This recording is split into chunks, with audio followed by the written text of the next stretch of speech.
University of California, NAMM 2024. We're here at the Danelectro booth with Chris Byrne. And Chris, we've had you on our channel before, and I've told you how much I love Danelectro guitars, so I just can't resist something new, something old, and something new that's emulating something that's old. So you've got some new stuff here. It's looking better than ever, I must say.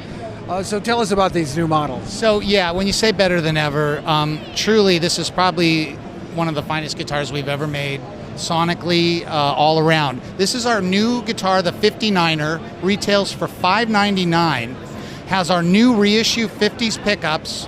Obviously we've got the gold top, we have a red top, and a jade top. And this is a semi-hollow masonite sandwich design like our other models, except we now have the F-hole and the binding.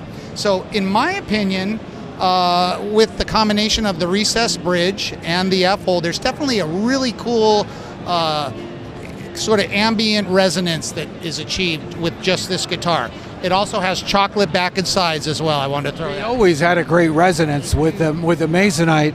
But so this is another dimension. It is. It just opens up the body even more, giving it just a nice round, a combination with the pickups and bridge, this warm bass warmth push that's just exceptional. I'm noticing the fit and finish is really exceptional. So this is how they're coming off the line. Yeah, and this is our gold top. So this actually does a little color changing. Yeah, and then we also have the red top, obviously, and the jade top. And that's the 59er, and it's a Korean-made guitar, which is of the highest quality, for $599 retail. Wow, that's a very good price. That's a very good price. So let's move on down the line here. So this is one in green, and then we have, this is a classic. Yeah, so that's part of the same series. This is the Longhorn. This is our Red Hot Longhorn. Red Hot Longhorn. I don't know if you've ever heard of a band called Manskin. But of course. Yes, right. So that girl we just did a bass for, and this is kind of a twist on that. It's our own baby, Red Hot Longhorn, 50s pickups, the red top, obviously. We've got the nickel knobs there, and then black back and sides, with of course the F-hole and the binding on the body and the F-hole. $599 retail. Unbelievable price point. Really great. Before, I just thought of something I want to ask about it before I forget, because you've got some really great stuff coming up. But I love the Danelectro pedals. Are you still doing the pedals, and what? Well, I'm glad you asked. We have a new pedal. See this? This was not a setup. I just asked about it. Okay, well I can deviate for a second. So this pedal, the Nichols 1966, was Steve Reidinger's the owner of Danelectro's first pedal he made when he was 14 years old. Yeah, I've heard the story. Right, so this is the first one he made. What's unique about this is the circuit architecture allows you to seamlessly blend the overdrive and the fuzz together at the same time, real time, creating some very, very unique effects that it's just amazing. All Danelectro pedals are unique. Do you still make the back talk? We do still make the back talk. It's still in production as well. We've got a lot of demand on that. I notice you've aged the knobs. Yeah, we did a different format on the knobs, very retro. The Nichols 66, though, I think will be a pretty amazing pedal for guitar players to seamlessly combine the fuzz and overdrive in ways that have never been achieved. There's already a guitar pedal called the Holy Grail, but really that idea of combining those two elements is the Holy Grail of pedals. Good point. Yeah. Good point. Yeah. So yeah. That's the latest, newest pedal along with all the pedals. I'm really happy to be here right now in case it's not showing. So. Okay. Well, I'm happy you're here too. And then our newest model now is this Coral Sitar reissue. Okay. This is something I've wanted. These actually got so expensive that I could not, easily purchase. That's a great point, because the originals for the price really didn't function as well as this does either, with the bridge and the intonation, etc. So it's huge. You've got a volume and tone for each lipstick tube pickup. You've got your sympathetic strings here. Those are chromatically tuned. Is this real crackle? Oh, it is. Yeah, there's texture on the body. Yep. And again, $799 retail. Unbelievable. Korean made, so of the highest quality. Are these all Korean? Yep. And that's a good point, because there's only really about 4 manufacturers that get their guitars done in Korea now, and we're one of them. And to me, they're the highest quality that there is, for sure. You're really going for it. It seems like you're very well capitalized right now. Look at all these models. Is it because the guitars are just selling and you had the resources to do this? We do. We worked hard at building up the resources to do it through a great price point, a quality product. What's really fun and unique is how we progress. I'm glad you brought it up. And one of the biggest things that we've done to change things tonally is make our 50s pickups, the new reissue 50s pickups. I mean, they are exactly to spec. Both the tube, magnet, and winding are exactly. As you say, NOS, which means new original stock. Right. Plus, so what does that mean? Well, this particular model, the Blackout series, is also what we call the NOS Plus model, which actually contained elements of NOS magnets from the thing. So that was the deal there. So are these similar pickup designs throughout the series? Same pickup across the board. Our new 50s reissues are the best pickups we've ever made. Now you're doing these brilliant reissues, but Danelectro also has done original takes on things. Like before we started recording, I was telling you how much I love the Innuendo guitar. Right, the Innuendo. Yeah. That was an early kind of entry-level price point guitar with effects built in. It's been discontinued for a lot of years, you know. I'm very happy to have several of them. They've gone up, and they were like $200 originally. I know. Yeah. But let's continue on here. Yeah. So then we have our double neck here. This is our 12.6. Again, the upgrades here, adjustable bridge on the 12, which has been standard for a while on our models, but different from the original 12s that were reissued. Again, the 50s pickups adding a chime and jangle that is unparalleled.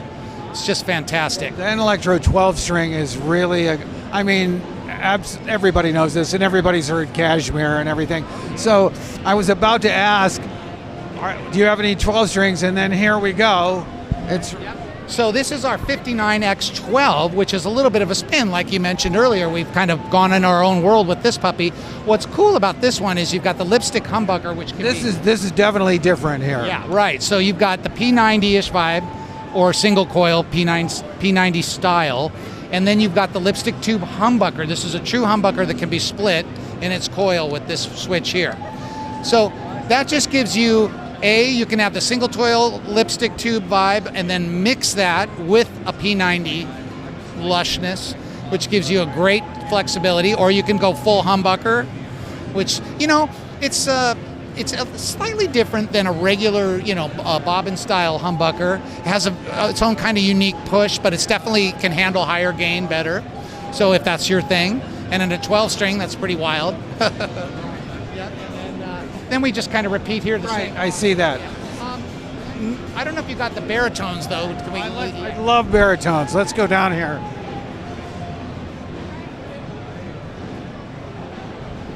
You know, I have a baritone Wild Thing. You know that one? You've got all the cool retro models, right? I'm not, no joke, I'm really into these guitars. That's great that you have those models. This was actually introduced last year. This is our Longhorn baritone. It's just awesome. It has the 50s pickups, and it's the recess. Yeah, isn't that the concentric knobs, volume, tone, and obviously no switch, so you just turn off a pickup.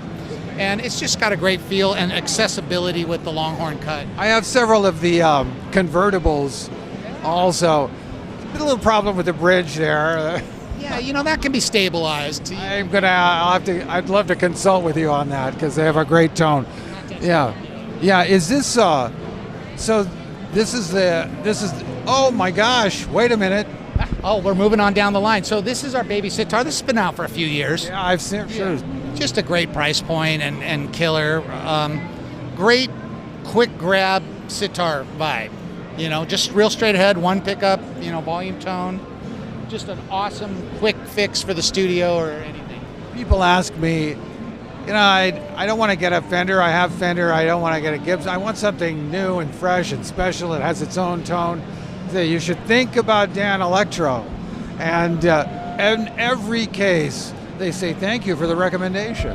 I like to think of guitars like crayons. They're different colors, and we have to have a bunch of different colors to make art. And that's what's great about Danelectro. We offer a very unique tone and aesthetic at the same time for a great price point. Yeah, absolutely. And you have also, you have kept these designs alive and evolved and refined and kept the ethos of the guitars going. And you, I think, made them a little more playable and a little more durable. And I just am so grateful for it. For me as a player, I really enjoy them. And also, I always do like a bargain, and to get what you're getting at that price point. And of course I bought a lot of used ones, and so they're it's a great flavor to have in a guitar collection. That is the lineage. The price point is the lineage that Nat Daniels started. Nat Daniels, and we've carried it through. Obviously, you know, it's a little bit of a change from the late 40s, but we still kept within that same percentage price point range that he did originally come out with. From our U2s all the way on up to our 64 12 string. Our most expensive guitar is $1,000 street price. Now, going back to the beginning, when did Danelectro start making guitars? 1947. That's Nat Daniels started in New Jersey in 1947. So he's a contemporary with Leo Fender. Absolutely. I think he should be right up there with those guys. I actually agree. He's done a lot with his ideas, and they just keep going, and you've made them better, and I just really appreciate what you've done. Absolutely. The case stands that they've held the test of time. They were a great price point. And you know, everybody's first guitar was pretty much a Silvertone Dano. You know what I mean? By the way, what is the connection of us? There is a Silvertone brand. What's going? How does that relate to what you're doing? Well, there's a great book by a guy named Doug Tulloch that really gets into the finite details of that. But essentially, from what I understand on a basic thumbnail, is that Sears contracted out. Nat Daniels did it. They wanted. He was there. He had a great price point. He was the best price point for what they thought was the best quality, and so they put it together. So you showed that guitar pedal earlier, a recreation of the first guitar pedal. Did he make that before he started making guitars? Yeah. Now I don't want to confuse you because that was Steve Reidinger. Okay. Okay. Thank you. The original Danelectro did amps and guitars pretty much only. Yeah. Ever thought about recreating those amps? We did a Dirty 30 and a Nifty 50. Remember that. Always. Also the guitar case. Yeah, right. Case and amp. We're always moving forward, always having ideas on the page. Something's always coming. All right. Well, Chris Byrne, thank you so much. This is University of California here at NAMM 2024 with Danelectro guitars, and very happy to be here with Chris Byrne. Thank you so much. Thank you so much. Take care, guys.